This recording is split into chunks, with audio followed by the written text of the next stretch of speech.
Assalamualaikum warahmatullahi wabarakatuh.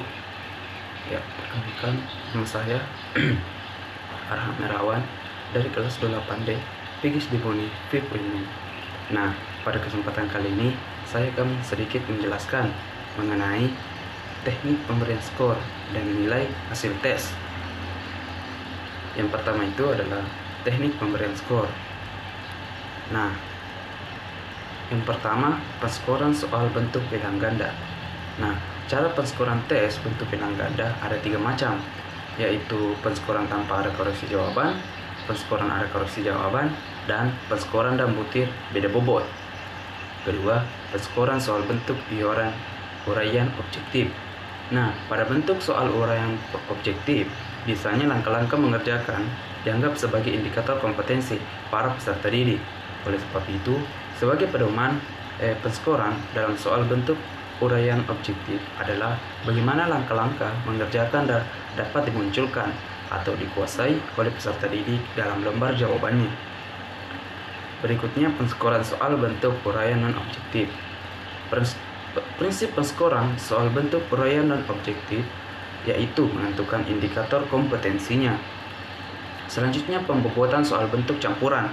Nah, dalam beberapa situasi bisa digunakan soal bentuk campuran, yaitu bentuk pilihan, ganda, dan bentuk uraian.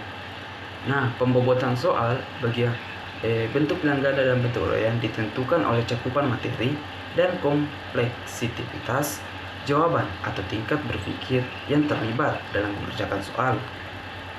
Selanjutnya, pemberian skor tes pada domain afektif. Nah, paling tidak ada 2 komponen dalam domain afektif yang penting untuk diukur, yaitu sikap dan minat terhadap suatu pelajaran. Adapun langkah-langkahnya yaitu pertama, pilih ranah efektif yang akan dinilai. Kedua, tentukan indikator minat. Ketiga, pilih tipe skala yang digunakan. Keempat, telaah instrumen oleh sejawat. Kelima, perbaiki instrumen.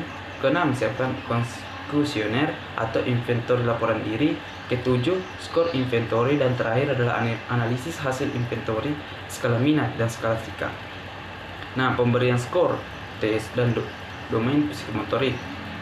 Pertama itu adalah penyusunan tes psikomotor. Tes untuk mengukur ranah psikomotor adalah tes untuk mengukur penampilan atau kinerja performance yang telah dikuasai peserta didik, yang dapat berupa tes paper and pensil, tes identifikasi, tes simulasi, dan tes unjuk kerja. Nah, selanjutnya adalah mengubah skor dengan penilaian acuan patukan. Yang pertama itu adalah konsep pendekatan penilaian, yang kedua pendekatan PAP. Nah,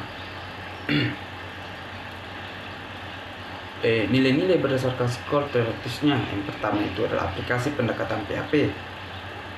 Nah, selanjutnya adapun langkah-langkah PAP, yaitu pertama menentukan skor berdasarkan proporsi, yang kedua menentukan batas minimal nilai ketuntasan. Nah, selanjutnya mengubah skor dengan penilaian acuan normatif. Yang pertama, konsep pendekatan PAN, kedua langkah pendekatan PAN. Nah, adapun langkah-langkah pendekatan PAN, yang pertama itu adalah menghitung rata skor prestasi, yang kedua menghitung standar deviasi skor prestasi, tiga membuat pedoman konversi untuk mengubah skor menjadi nilai standar. Nah, mungkin itulah sedikit materi yang bisa saya jelaskan. Lebih dan kurangnya mohon dimaafkan. Wabillahi taufiq wal hidayah. Wassalamualaikum warahmatullahi wabarakatuh.